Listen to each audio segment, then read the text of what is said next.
ज्ञानस्य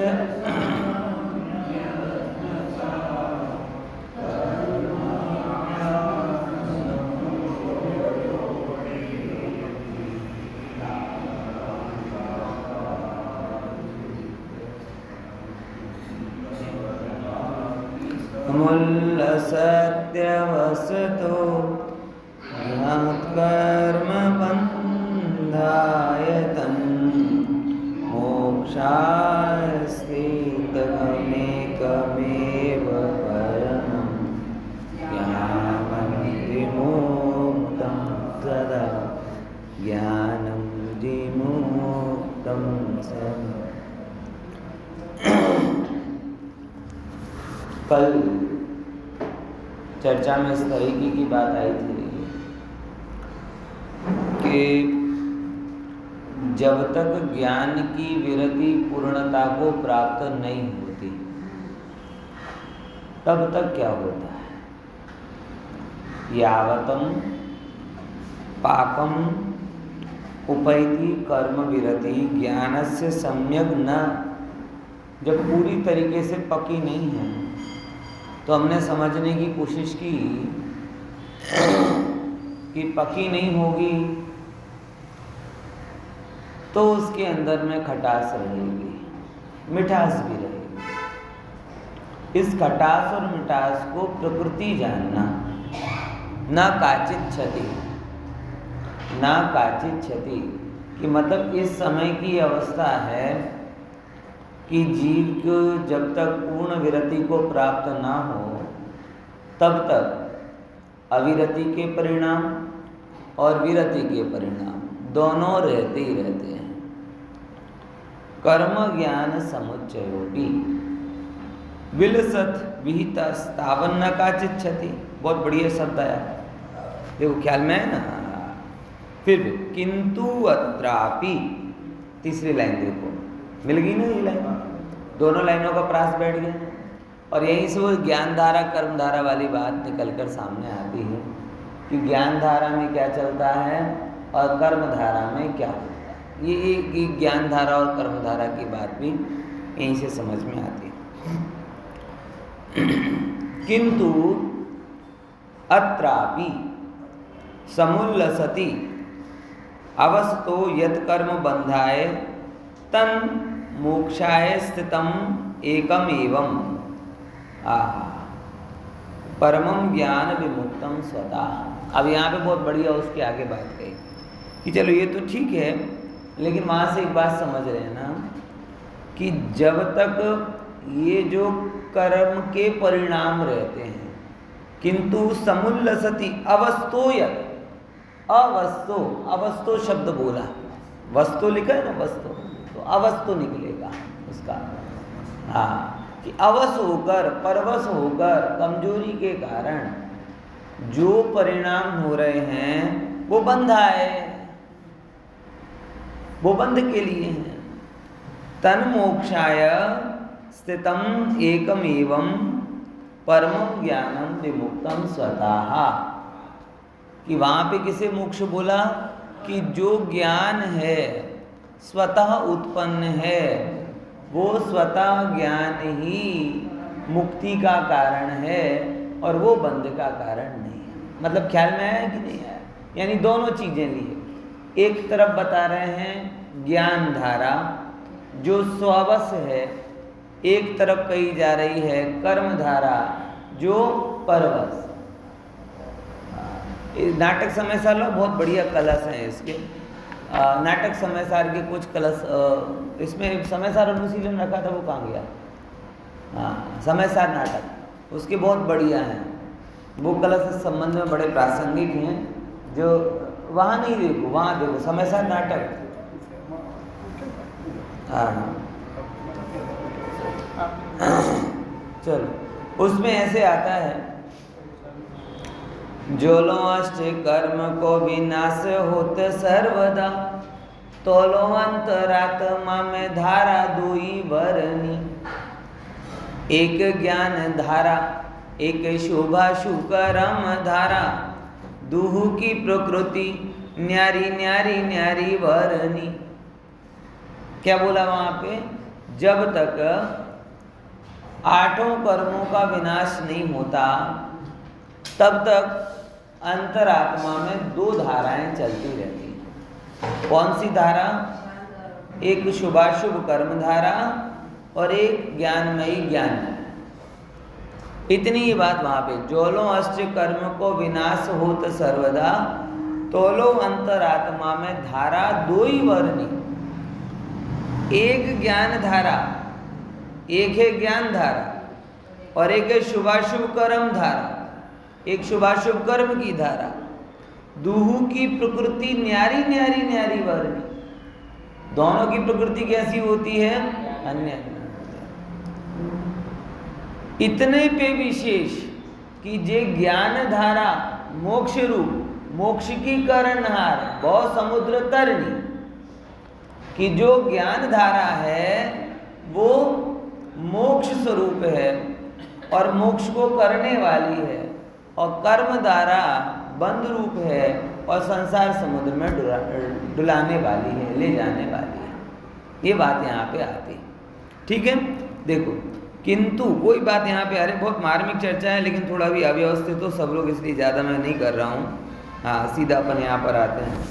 हाँ, कर्म अने અહીંયા जो किंतु अत्र, यहाँ से सीधा श्लोक 8 पढ़ता हूँ। देखो, ज्ञान सुधी ज्ञानी कर्म विरति परिपूर्णता ने पामती नहीं। ज्ञान की कर्म विरति परिपूर्णता को प्राप्त नहीं होती ત્યાં સુધી કર્મ જ્ઞાન સમુચ્ચયો, कि कर्म ने ज्ञान नु एकठापणु शास्त्र में कयो नहीं कहा, ऐसा नहीं। हमने तो पहले ही कहा है कि भैया कैरी खट्टी भी है मीठी भी है। क्यों? क्योंकि ऋतु की नहीं है अभी उसको पकने में समय, बराबर। तो जब तक वो ज्ञान परिपूर्णता ने पाम ત્યાં સુધી कर्म અને જ્ઞાનનું એકઠાપણું શાસ્ત્રમાં કહ્યું છે। તેમના એકઠા રહેવામાં કાંઈ પણ ક્ષતિ अर्थात विरोध नहीं। मतलब कोई ये कहे अगर कि भाई अगर इनको ज्ञान हो गया है तो राग नहीं होना चाहिए, तो अपने मन से बोल रहा है। तो क्या कर रहे हैं? मन से बोल रहा है, वो जिनवाणी से नहीं बोल रहा। जिनवाणी में तो ये बात ही नहीं है। मतलब कल भी बोला था ना कि बहुत सारे लोग ये बात करेंगे, ये क्या बीच बीच वाली बात करते हो, ये भी है वो भी है ये भी है, पर ये कहते नहीं, ये है ऐसा, ये है ऐसा। ये नहीं मानोगे तो साधक अवस्था लुप्त हो जाएगी। अच्छा, बार बार जब इस बात पे प्रश्न गृहस्थ को लेकर किया जाता है कि भाई ज्ञानी गृहस्थ कहते हैं, हमें तो समझ में नहीं आता। एक तरफ ज्ञानी भी कह देते हैं और दूसरी तरफ धंधा पानी भी कर रहे हैं, ये ठीक नहीं है। अगर आत्मा को पैसे की जरूरत नहीं है तो व्यापार क्यों करते हो? एक बार मेरे क्या कहते हैं समकक्ष साधु के साथ चर्चा हो रही थी, तब उन्होंने ये बात कही थी अग्रवाल जी कि आप कहते हो ये समझ में नहीं आता। और नेचुरल है, धैर्य से समझे बिना ही ख्याल में आएगा भी नहीं। तो उन्होंने कहा कि भाई एक तरफ कहते हो आत्मा को पैसे की जरूरत नहीं है तो व्यापार क्यों करते हो, नौकरी क्यों करते हो, बराबर। तो मैंने थोड़ी उग्रता के साथ में प्रति प्रश्न किया कि आत्मा को तो आहार की भी जरूरत नहीं है, अब आहार क्यों करते हो?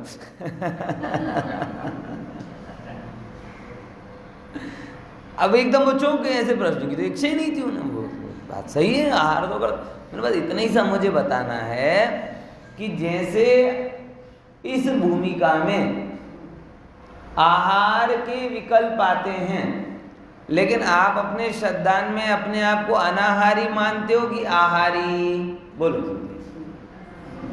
स्वभाव में यही मानोगे ना। अगर स्वभाव में आहारी मान लिया तो सम्यक तो गया, आत्मा का अनात्म रूप प्रतिपादन हो गया। समझे कि नहीं समझे आप? तो जैसे छठे सातवें गुणस्थान की भूमिका में, छठे गुणस्थान की भूमिका में ज्ञानी मुनिराज के अंदर में ये श्रद्धान पक्का है कि भाई मैं अनाहारी ही हूँ, तो भी ये ज्ञान धारा होने के बावजूद भी आहार करने के भाव रूप परिणाम होते। क्या समझे? कैसे परिणाम हो रहे हैं? आहार करने रूप परिणाम हो रहे हैं, लेकिन उस परिणामों से उनका मैं अनाहारी स्वभाव हूं, ये श्रद्धान चूकना नहीं। एक बात। दूसरे नंबर की बात, आहार के परिणाम होने पर भी जैसे मुनिराज उसे कोई गौरव का विषय नहीं मानते, कर्म बंध का ही कारण मानते हैं। ऐसे अब पहले का दृष्टांत तो दोनों सिद्धांत यहाँ पे लगाओ। चौथे गुण स्थान की दशा में अगर चौथे गुण स्थान वाला है, उसे परिग्रह भोग आदि के अशुभ भाव हो रहे, देव पूजा आदि के शुभ भाव हो रहे, तो उन शुभ भावों के होते हुए भी वो अपने आप को उन शुभाशुभ भाव रूप मानता नहीं। जैसे आहार के भाव होते हुए भी मुनिराज अपने आप को आहारी मानते नहीं। एक बात। दूसरे नंबर, जैसे वो आहार के भाव हो रहे हैं वो बंध के ही कारण है। बोले नहीं, उसको तो शास्त्रों में संवर निर्जरा का कारण बोला। बोले शुभ आश्रव को ही संवर का है वहां पे। समझे कि नहीं समझे? शुभ आश्रव हो रहा है ना, उसको ही संवर का है। अशुभ को हटाने वाला शुभ आश्रव रूप संवर का है उसे व्यवहार क्रिया।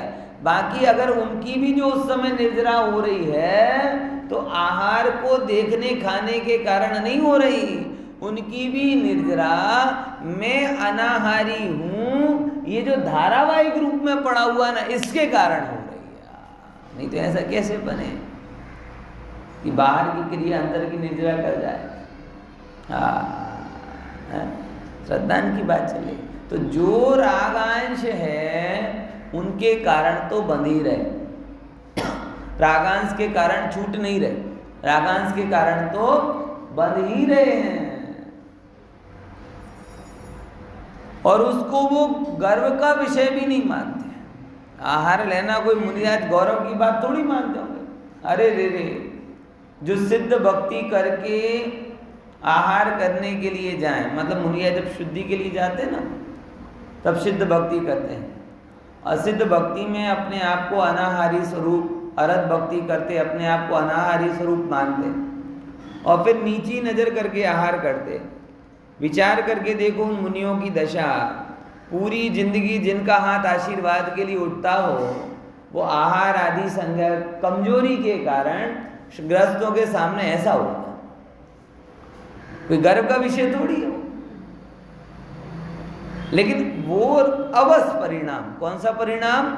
अवश्य परिणाम कि उस भूमिका में इस योग्य भाव होते हैं और उन भावों के कारण उनको वैसे परिणाम हो रहे हैं। क्या है कि नहीं? लेकिन इसका ये मतलब नहीं है कि वो परिणाम सुखदायक हैं, वो परिणाम निर्बंध करने वाले हैं, ऐसा वहाँ पे तात्पर्य नहीं। देखो तो वही बात यहाँ पे कही है कि आत्मा में कहीं विरोध नहीं, परंतु अहीं एटलो विशेष जानवू के लाइव की नहीं बात। यहाँ पूरा पढ़ो देखो कि कर्म અને જ્ઞાનનો એકટાપણું શાસ્ત્રમાં કહ્યું છે। शास्त्र में बोला गया है कि जहाँ कर्म शुभाशुभ भाव हो रहे हैं वहाँ पे ये ज्ञान भाव भी चल रहा है। इसी को अपन वो कलश से देख रहे थे ना, चलिए इसका कल फिर कलश लेते हैं। वो पहले पढ़ा था तब तो ऐसा लग रहा सब नींद में थे, अव्यवस्थित से चित्त वाले, किसी का ध्यान ही नहीं जा रहा था। गजब है ना, व्यवस्थाओं में लगाया गया समय भी व्यवस्थित होने में बाधक है। वस्तु व्यवस्था कैसी, बाद वालों को नहीं पता चलो, अब मत लाओ सर। समझे कि नहीं समझे? जो समय से आता है उसको भी पता चलता है कि व्यवस्थाओं में गया हुआ समय क्या है। कि क्या बोला, बहुत मार्मिक बात बोली। व्यवस्थाओं में गया हुआ समय भी व्यवस्थित होने में बाधा करता है। समझ में आया? इसीलिए व्यवस्थाओं में जितना कम समय जाएगा, व्यवस्थित होने के लिए उतना समय मिलेगा। देखो बहुत मालूम बात। देखो क्या कहते हैं, કર્મ અને જ્ઞાનનું એકટાપણું શાસ્ત્રમાં કહ્યું છે, તેમને એકટા રહેવામાં કંઈ પણ ક્ષતિ अर्थात विरोध नहीं, उसमें कोई विरोध नहीं है। 258 पे। परंतु અહીં આટલું વિશેષ જાણવો કે આત્મામાં અવસપણે, જે આપણે કીધું ને અવસ, જે કર્મ પ્રગટ થાય છે અર્થાત ઉદય થાય છે। ये बहुत बड़ी मार्मिक बात है। ज्ञानी मतलब जब मैं बोल रहा हूं तो चौथे से लेकर सारे समझना, विशेष रूप से छठे गुण स्थान तक, अव्यक्त पूर्वक आगे के गुण स्थान तक भी जाएगा।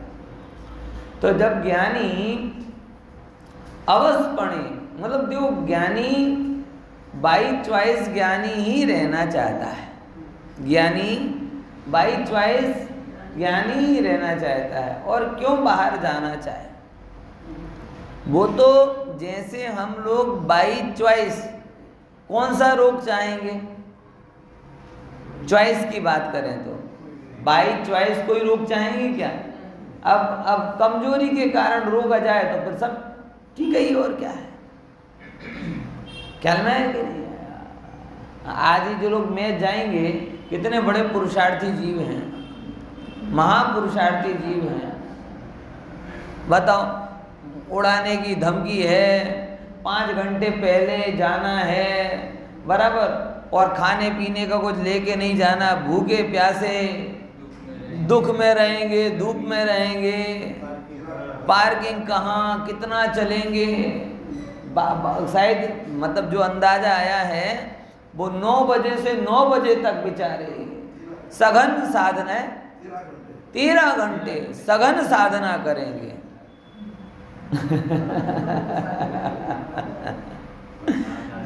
और कहाँ से बताओ, क्या कहें, हॉस्पिटल में भी रह रहे हैं, भूखे प्यासे, जैसे कि मतलब क्या बोले, शिखर जी की वंदना करने आए और वहाँ 4 घंटे पहले जाएंगे, बराबर, हाँ, पैसा करके, और यहाँ 40 मिनट लेट आएंगे। मुझे दूसरी बात बतानी थी, मुझे बतानी थी कि जो ये टाइम जाएगा वो टाइम कोई इनकी इच्छा या रुचि से जा रहा है। इच्छा तो सबकी ये होती कि सीधे चार्टेड प्लेन से वहीं उतरे, लेकिन क्यों क्लियर भी तो होनी चाहिए। क्यों क्लियर नहीं होगी तब तक, अब आज के कोई विकल्प मत करो। सुनो, आज के विकल्प का कोटा पूरा हो गया, जिसका नसीब वो सुनेगा, नहीं सुनेगा, ज़्यादा विकल्प मत करो, जाने दो। आज का विकल्प का कोटा पूरा हो गया। 5-7 मिनट हो गए बहुत, अब ज़्यादा विकल्प मत करो, जिनकी योग्यता जैसी होगी सुनेंगे। हाँ, क्या थे अपन, बहुत मार्मिक बात है, उसको उस पर करो जिसका जैसा है, ठीक है। क्या क्या कहते हैं समझना जरा, कि जो लोग अगर इसमें हैं, जो लोग इसमें हैं, वो कोई स्वाबस थोड़ी है, परबस है, कि वो क्लियर हो तब जाए ना। तब तक तो भूख भी सहन करेंगे, प्यास भी सहन करेंगे, सर्दी गर्मी भी सहन करेंगे, क्या क्या नहीं सहन करेंगे, विचार करके देखो। जैसे उनको तीव्र अशुभ का मोह का वश है, और एक परिणाम जो उन्हें वशीभूत किए हुए है कि हम देख लें, अच्छा गजब है, उसमें ठीक है, जीत गए तो ठीक, और हार गए तो ये तो पॉसिबिलिटी है। जीत गए तो बढ़िया कहेंगे, शायद पैसा वसूल हो गए, और हार गए तो फिर और माथा कूटते रोते रोते आएंगे। विचार करके देखो। जबकि वास्तव में जो खेल रहा है वो तो पहले से ही वो ठीक है, सब बढ़िया है, और ये जबरदस्ती का खेल रहा है। हाँ, वो वही कह रहे, विचार करके देखो जरा, मतलब कौन कहता है कि धरती वीरों से खाली हो गई? ये सब महावीर हैं। मोह के युद्ध में उतर रहे हैं। उसमें एक विकल्प के कारण कितनी परवस्था उठाते हैं, एक विकल्प के कारण, एक विकल्प, वो भी क्या, लाइव देखने का विकल्प। मेरे पास तो मेरे भांजे का फोन आया, बोले जिया जी कोई व्यवस्था है क्या? बोले हमारे यहाँ तो 30-40 हज़ार का टिकट बोल रहा है। इतने का भी गया ये भी मुझे पता नहीं। 30,000-40,000 का टिकट बोल रहा है? ओ बाप रे, थोड़ा बहुत और मिला के प्रतिमा विराजमान हो जाएगी। जिंदगी भर देखना। क्या करना, एक विकल्प जीव को लाचार कितना बनाता है, आप सोचो।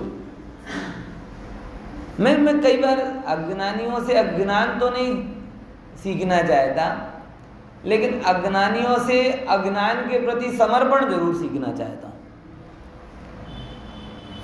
कभी भी जगत के जब सुभट जीवों को देखता हूँ तो मेरे मन में ये भाव आता है, ये इनका दिशा गलत है लेकिन समर्पण जोरदार है। क्या ऐसा कुछ हम अपने आत्मा के लिए कर सकते हैं? बोलो, विचार करके देखो।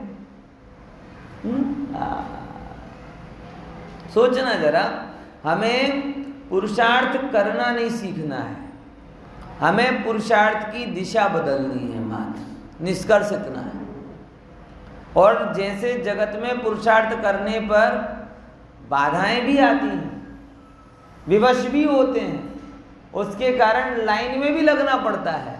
तो लाइन में लगने के कारण वो विकल्प होता है तो लाइन छोड़ के नहीं चले जाते। ऐसे ही अगर आप मोक्ष मार्ग में जा रहे हो तो सब मामला क्लियर थोड़ी है, खुद के रोड़े खुद को हटाने। जितने अपने रास्ते पर पत्थर डाले हैं, जितने कांटे लगाए हैं, जितनी खाई खोदी हैं, उन सबको भरना पड़ेगा। इसके लिए पुरुषार्थ में यथायोग उसमें डटना पड़ेगा, जमना पड़ेगा।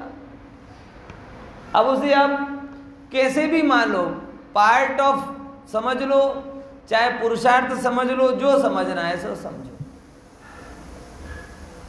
ख्याल में है कि नहीं है? इसलिए थोड़ा समझो और ज़्यादा विचार करो कि ज्ञानी के लिए जो भी कर्म के उदय के परिणाम हैं, वो कर्म के उदय के परिणाम स्वावश होकर नहीं है, विवश होकर हैं, अवश होकर हैं। परवश भी नहीं बोला, अवश, कि उस पे बस नहीं चल रहा उसका। ऐसे परवश तो नहीं कह सकते, लेकिन अवश, उसकी शक्ति के बाहर है। वो लगभग वैसे ही है कि इजराइल और हमास का युद्ध चल रहा है, अपन क्या कर सकते हैं? हजारों लोग मर रहे हैं, हिंदू मुसलमान भूल जाओ, क्रिश्चियन, लेकिन ये नैतिकता के एंगल से, मानवता के एंगल से इस बात को कहाँ सही कहा जाएगा? लेकिन क्या कर सकते हैं? अवश्य एक दूसरे से सब विवश है इस मामले में, समझ ही नहीं पा रहे क्या है। इसीलिए इस बात को थोड़ा विचारना, और गंभीरता से सोचना। ये भी अब चिल्लाने लगा है कि ऑडियो नहीं आ रहा, तो बंद कर दो ना, एक काम करो, हाँ बंद कर दो, बेचारे वो विकल्प कर रहा होंगे।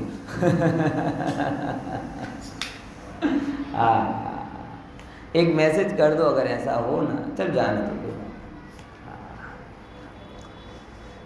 हाँ, क्या कहना चाह रहा हूँ कि जैसे वो क्या है, विवश होना, परवश तो नहीं कह सकते, कि ज्ञानी भी अवश्य है, वो चाहता नहीं है इनमें जाना, लेकिन उस समय के कर्म के उदय पर उसका जोर नहीं चलता, और इसीलिए विवश अवश्य का है शब्द। बराबर? देखो यहाँ पे कहते हैं અવસપણે જબરદસ્તી જે કર્મ પ્રગટ થાય અર્થાત ઉદય થાય છે તે તો બંધનું કારણ જ થાય છે। આ मिले देखो 258 नंबर से वो सब बंधाए मतलब बंध के लिए ही है, न मोक्षाए मोक्ष के लिए नहीं है। अब देखो मोक्षनु कारण तो एक परम ज्ञान छे ते एक ज थाय। मोक्ष का कारण क्या है? मात्र एक ज्ञान।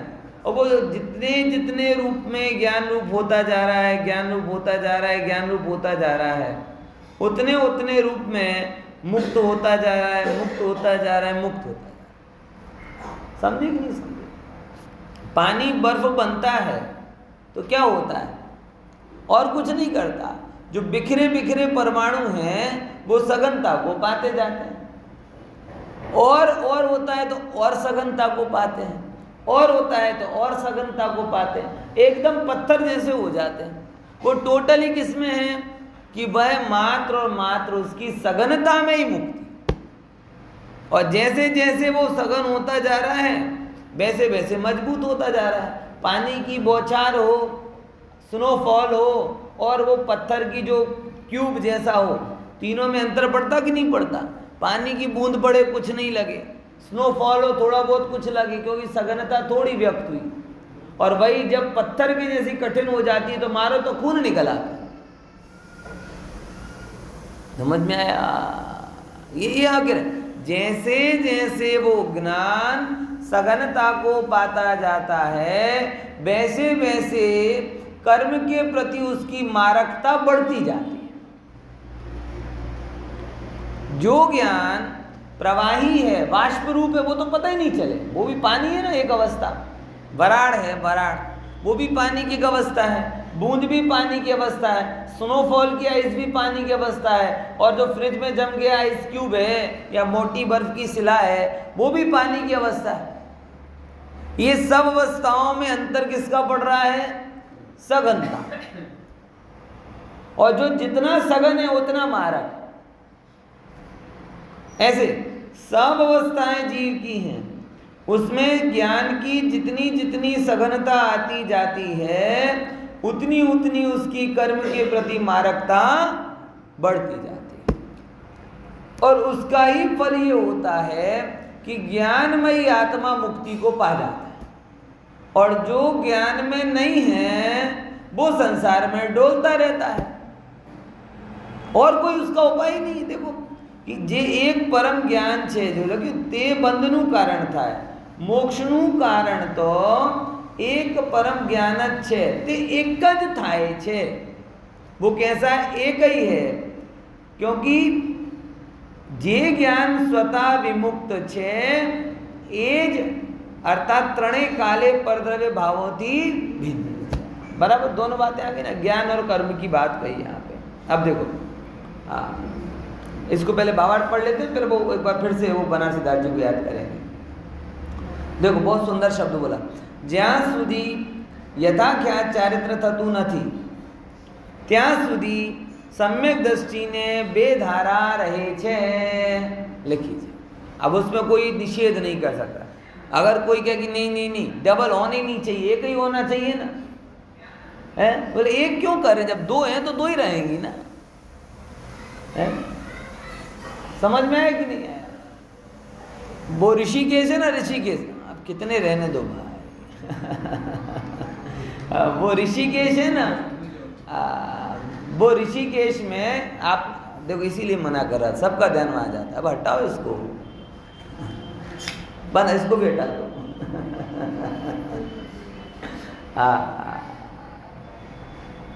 जो बाद में करना है। ऋषिकेश का चित्र देखा ना? हाँ देखा ना, वो कैसा होता है? यहाँ से वो अलकनंदा आ रही है, यहाँ से भागीरथी आ रही है, यहाँ से अलकनंदा आ रही है, यहाँ से भागीरथी आ रही है। अब वो दोनों यहाँ पे मिल गई, वहाँ उसका नाम गंगा हो गया। भारत की सबसे पवित्रतम जगह में से उसका नाम लिया जाता है ऋषिकेश। क्या हुआ वहाँ पर? एक बाजू से आ रही है अलकनंदा और एक बाजू से आ रही है भागीरथी। और वो भागीरथी और अलकनंदा दोनों मिलकर आई तो क्या नाम बन गया? अब आप कहोगे नहीं नहीं, भागीरथी को गंगा कह दो, अलकनंदा को गंगा कह दो। अरे जब वो दोनों हैं तो दोनों ही कहेंगे ना, उसको एक कैसे कह देंगे?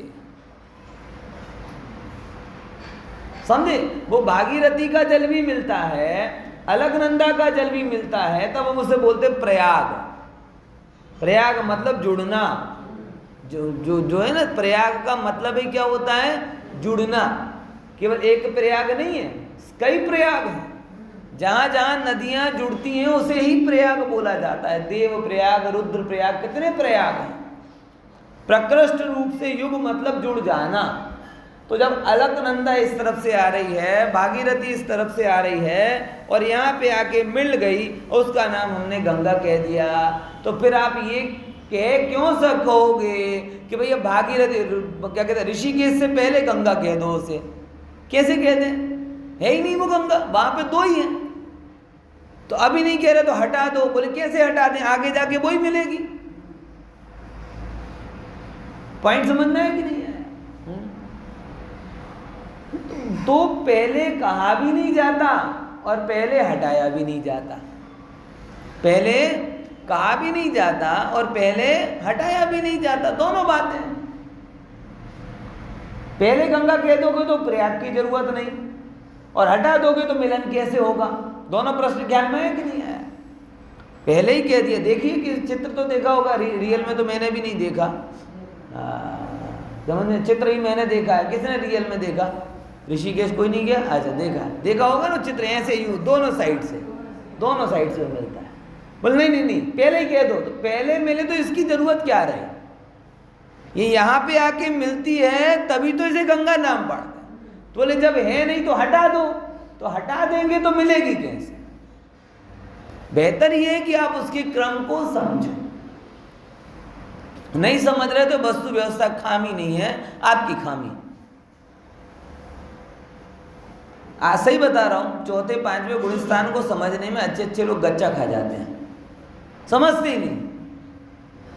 और इसीलिए उतावल में निर्णय करके, अरे ये तो कुछ नहीं, बातें हैं, क्या होता है। मैंने खुद एक बहुत प्रसिद्ध संत को ये कहते सुना है कि आपकी चौथे गुणस्थान की बातें हमें समझ में नहीं आती। कैसे समझोगे? कर्तृत्व का जोर हटेगा तब ये बात समझ में आएगी। क्योंकि मुझे पता है कि ये थोड़ी देर से ही ख्याल में आती, उतावले लोगों को ख्याल में नहीं आएगी।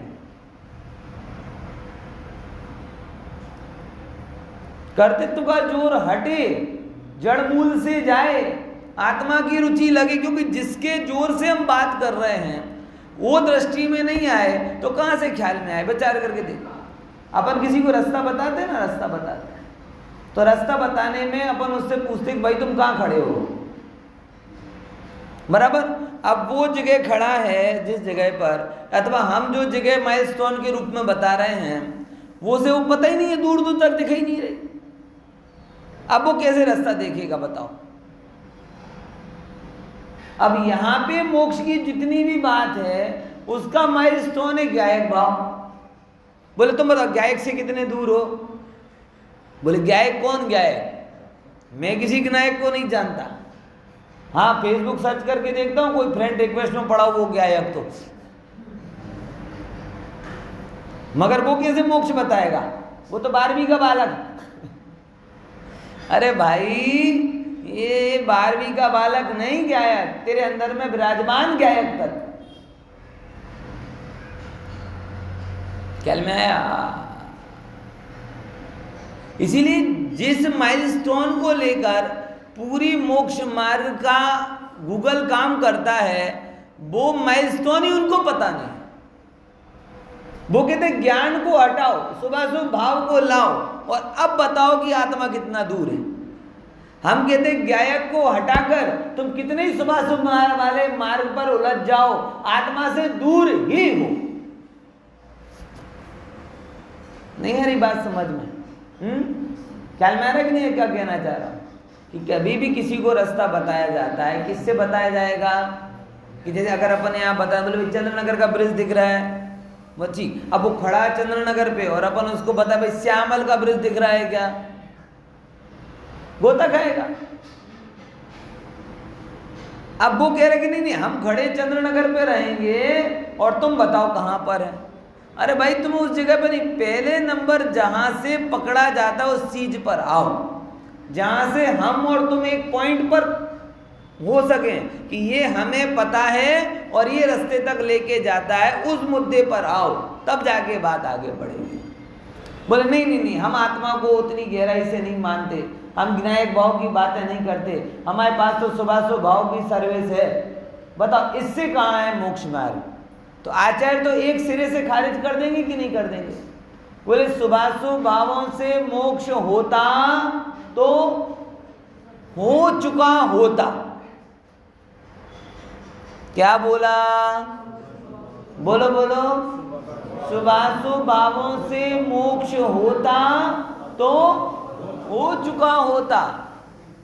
अनंत काल में अशुभ भाव बहुत किए पता है, तो शुभ भाव भी कम नहीं किए, शुभ भाव भी बहुत ही किए।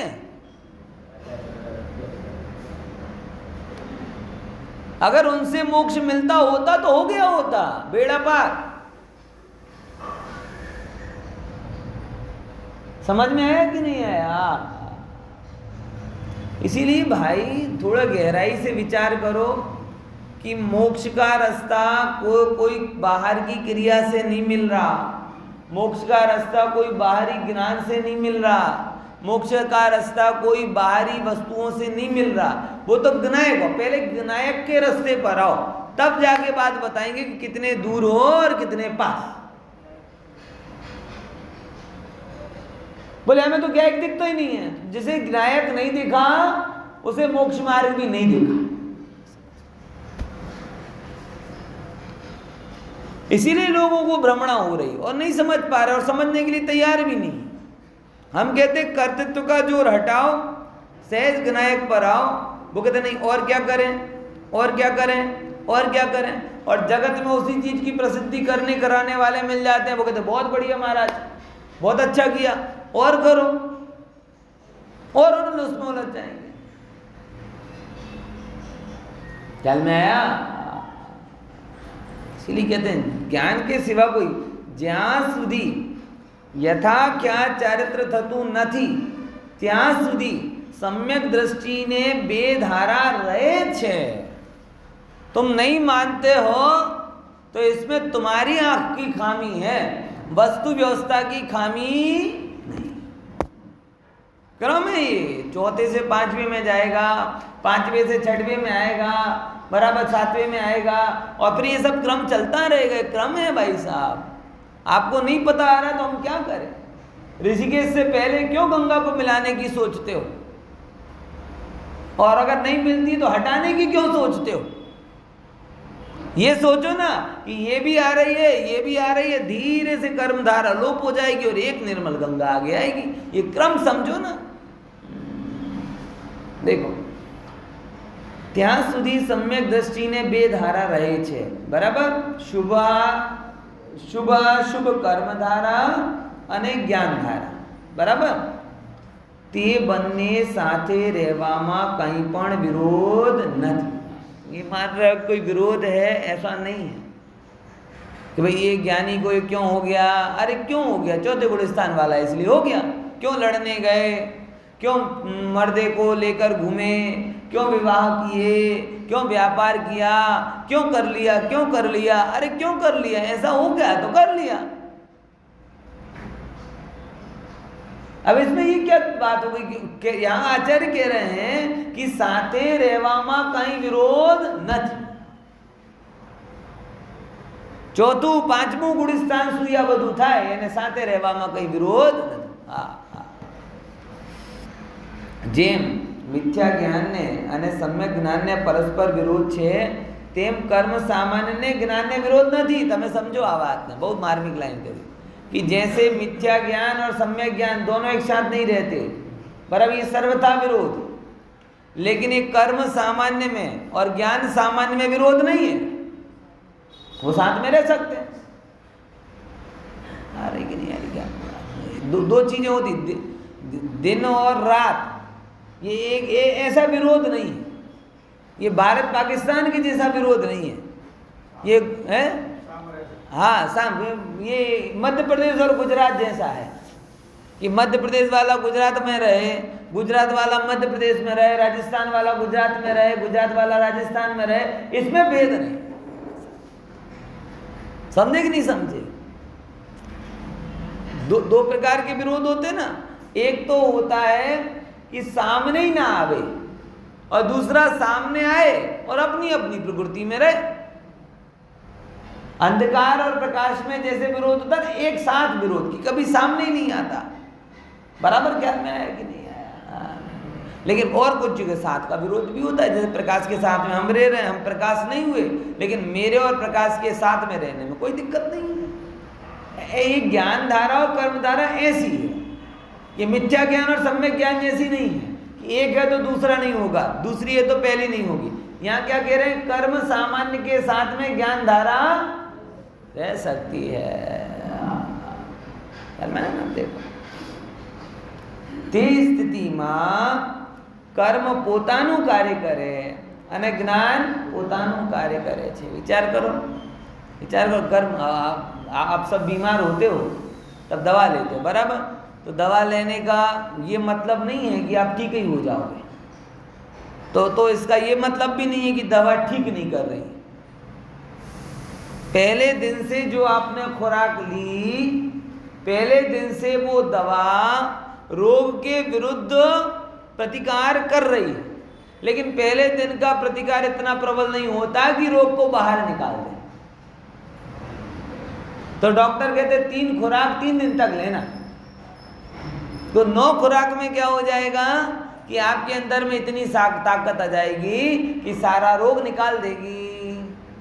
अब पहले दिन दवा लेने के बावजूद आपकी तबीयत ठीक नहीं हुई तो आप ये कहोगे कहीं थतू नहीं, ये कहते हो क्या? और कई लोग इतने वो होते हैं कि एक दवा ली कुछ तो होता नहीं, दूसरे डॉक्टर के पास जाएंगे, दूसरी दवा लेकर आएंगे, फिर तीसरे डॉक्टर के पास जाएंगे, उनको कहा जाएगा कि भैया कि भाई एक डॉक्टर की दवा को प्रॉपर ले।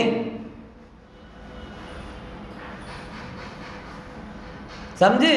क्योंकि दवा तो काम कर रही है, दवा तो काम कर रही है, लेकिन रोग का प्रमाण ज्यादा है तो काम दिख नहीं रहा। अगर दवा का प्रमाण बढ़ जाएगा तो रोग का प्रमाण घट जाएगा, तो स्वास्थ्य दिखने लगे। हाँ देख क्या कहते हैं कि सम्य एम पोतानो कार्य करे छे, ज्ञान पोता जेटला अंशे शुभाशुभ कर्म धारा छे तेटला अंशे कर्म बंध। શુભાશુભ કર્મ તેટલા અંશે કર્મ થાય છે અને જેટલા અંશે જ્ઞાન ધારા છે તેટલા અંશે કર્મનો નાશ થતો જાય। दो जितने अंशों में दवा काम कर रही है उतने अंशों में रोग जा रहा है, और जितने अंशों में रोग है उतने अंशों में दवा काम नहीं कर रही है। सीधी बात, मतलब दवा ने कोई छोड़ दिया वैसा नहीं है, दवा दवा का काम कर रही है, रोग रोग का काम कर रहा है, दोनों एक साथ है। हाँ देखो एम विषय कषायना विकल्पों के व्रत नियमों विकल्पो शुद्ध स्वरूप नो विचार शुद्धा। ओ विषय कषाय के विकल्प हों या फिर व्रत नियम के विकल्प हों, शुद्ध स्वरूप का विचार करते कर्म बंधनु कारण छे। कर्म अने शुद्ध परिणति रूप ज्ञान धारा एज मोक्षनु कारण छे। जो इसी को जो मैंने शुरू में बोला था तब आप लोग थोड़े व्यस्त थे, उसको फिर से अपन एक बार पढ़ते हैं। 14 नंबर का कलश है पुण्य पाप अधिकार का, बहुत मार्मिक कलश। क्या कहते हैं? जोलो अष्टे कर्म को विनाश नहीं सर्व था, तोलो अंतरात्मा में धारा दोई भरनी। क्या बोला कि जब तक 8 कर्मों का नाश नहीं हुआ तब तक अंतरात्मा में, अब दो अंत आत्मा के अंदर और अंतरात्मा में, दोनों जो चौथे गुण स्थान से लेकर जितनी भी अंतरात्माएं हैं सबके अंदर में कौन सी 2 धारा चल रही हैं? ज्ञान धारा और कर्म। बराबर? एक कौन सी? एक ज्ञान धारा, एक शुभाशुकरम धारा, दुहु की प्रकृति न्यारी न्यारी न्यारी वरनी। एक ज्ञान के द्वारा प्रकट होने वाली ज्ञान धारा और एक अवश्य होकर आने वाली कर्म धारा। अवश्य मतलब जिस पर ज्ञानी का वश नहीं होता, उदय प्रबल है, पुरुषार्थ निर्बल है, दूर नहीं हो पा रहा और उसके अधीन प्रवृत्ति कर रहा। बराबर। एक ज्ञान धारा, एक शुभाशुभकरम धारा, दुहु की प्रकृति न्यारी न्यारी न्यारी वरनी। दोनों की प्रकृति कैसी है? न्यारी न्यारी, भिन्न भिन्न है। समझे कि नहीं समझे? जैसे होता ना, आपका नारियल का तेल हो, सर्दियों में जम जाता है, तो गर्म करने के लिए क्या करते हो?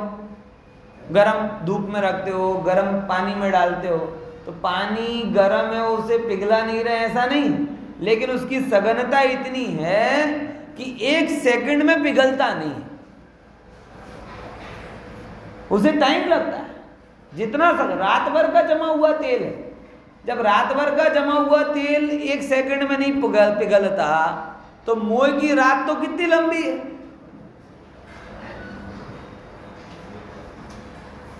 और अपनी तो स्वाध्याय की सुबह भी लेट शुरू होती है, उसकी एक किरण पड़ती है, कैसे पिघल जाएगी? समझ में आएगी नहीं? फिर अपन कहते नहीं साहब, ज्ञान व्यान से कुछ नहीं होता, कुछ, अरे कुछ नहीं होता। ज्ञानाकार हो जा, सब कुछ हो जाएगा। ज्ञान से कुछ नहीं होता, ये कब कौन कह रहा है? जिसने ना तो ज्ञान को सुना, ना समझा, ना धारण किया। उड़ती उड़ती बातें सुनी और कहता ज्ञान से कुछ नहीं हो रहा। ज्ञान, जो कुछ भी हो रहा है वो ज्ञान से ही हो रहा है, ये समझ पहले। बाहर के सुभाषु भावों से तो बिगाड़ ही हो रहा है। हाँ, देखो क्या कहते हैं, एक ज्ञान धारा, एक शुभाशुकरम धारा, दुहु की प्रकृति न्यारी न्यारी न्यारी वरनी। अब इसमें क्या विशेष है? इतनो विशेष जो कर्म धारा बंध रूप, पराधीन सकती विविध बंध करनी। कर्म धारा कैसी है? पराधीन, विशेष, बंध रूप है। कैसी है? बंध रूप है।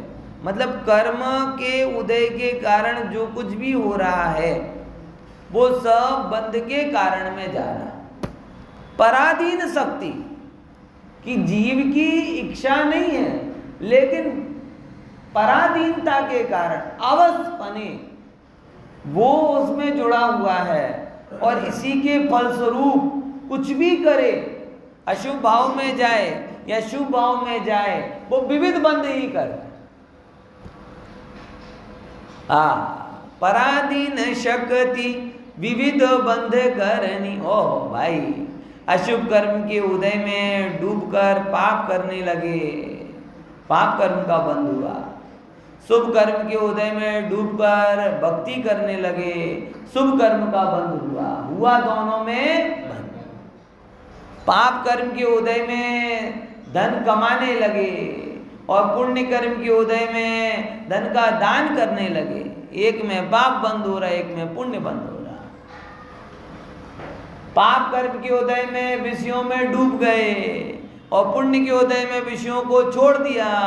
दोनों में पुण्य बंद और पाप बंद हो रहा है। विविध बंद करनी, ये मार्ग बंद का ही रहा। समझे? हाँ। और अपने को कौन से मार्ग पे जाना है? बंध के कि मोक्ष के? मोक्ष के मार्ग पे जाने वाले जीवों को तो एक ज्ञान भाव की शरण लेनी चाहिए। कहते हैं ज्ञान धारा मोक्ष रूप। ज्ञान धारा कैसी है? मोक्ष के रूप है, मोक्ष की करनहार, दुख की हरनहार, बहुत समुद्र तरनी। देखो क्या लाइन दिखी इसके लिए। कल थोड़ा और एक और कलश है ना, हाँ, तो उसको ये भी ले लेना। समय सार नाटक भी थोड़ा निकाल के रख लेना है, 2 कलश बहुत आगे के मार्मिक भी। ज्ञान रूप, ज्ञान धारा मोक्ष रूप। ज्ञान धारा कैसी है? मोक्ष रूप है, मोक्ष की करनहार, मोक्ष को करने वाली है। दुख की हरनहार, दुख को हरने वाली है, और बहुत समुद्र तरनी, कि ये बहुत समुद्र से पार लगाने वाली है। बात समझ में आई? अंदर में चलने वाले इस अंतर को समझो। कहीं ऐसा ना हो कि औषध के नाम पर हम रोग को ही बढ़ा रहे हैं। इतना समझो भैया, स्वास्थ्य कब हो गए हमें पता नहीं, लेकिन स्वस्थ क्या है ये तो समझ लो। अभी तो जीव स्वस्थ होने की बात करता है, लेकिन स्वस्थ क्या है ये समझ नहीं पाता। हमारे अंदर में बहुत बड़ी कमी। कल ही एक विचार आया कि हमारे बड़े 3 दोष हैं। कौन सा? एक तो सबसे पहले हम स्पष्ट नहीं हैं, स्वस्थ नहीं हैं और मस्त नहीं। तीनों प्रॉब्लम। हम स्पष्ट भी नहीं हैं, स्वच्छ भी नहीं है, एकदम स्वस्थ भी नहीं है और मस्त भी नहीं। ये कमियां हैं। स्पष्टता के कारण में ख्याल में नहीं आता, बराबर। स्वच्छता के कारण अंदर में इतना कलंक भरा पड़ा हुआ है कि वो परत दर परत हटाते जाते हैं, ख्याल में नहीं आता वो चीज की क्या है। स्पष्टता हो, स्वच्छता हो, स्वस्थता हो तो मस्तता हो। लेकिन सब प्रकार से मार पड़ती। मोक्ष के मार्ग में इफेन भट्ट है, अंतर की निर्मलता के मामले में महाकलंक पड़े हुए हैं। अंतर में रहने के नाम पे नीरसता लगती है, उत्साह नहीं होता। बाहर के नाम पे बहुत उत्साह होता है। समझ में आया कि नहीं आया? और मस्त कैसे हो? अभी तो त्रस्त हो। जब तक ये चीजें हैं तब तक मस्त नहीं हो। जब तक ये सुधरेंगी तब जाके मस्ती आएगी। अभी तो त्रस्त है विषयों के, मोह के वश होकर त्रस्त है, अवश होकर त्रस्त। इसीलिए समझना कि अंदर में सरल भाषा में स्पष्ट बनो, स्वच्छ बनो, स्वस्थ बनो, तब जाके मस्त बन पाओगे। अगर स्पष्ट, स्वस्थ और ये नहीं हुए तो मस्त भी नहीं, बराबर। विशेषकर अष्टकर्म क्यों लिया? मूल ज्ञानधारा तो वहीं पे कहते हैं ना। अष्टकर्मी कह सकते हैं। देखो जैसे कल चर्चा करेंगे।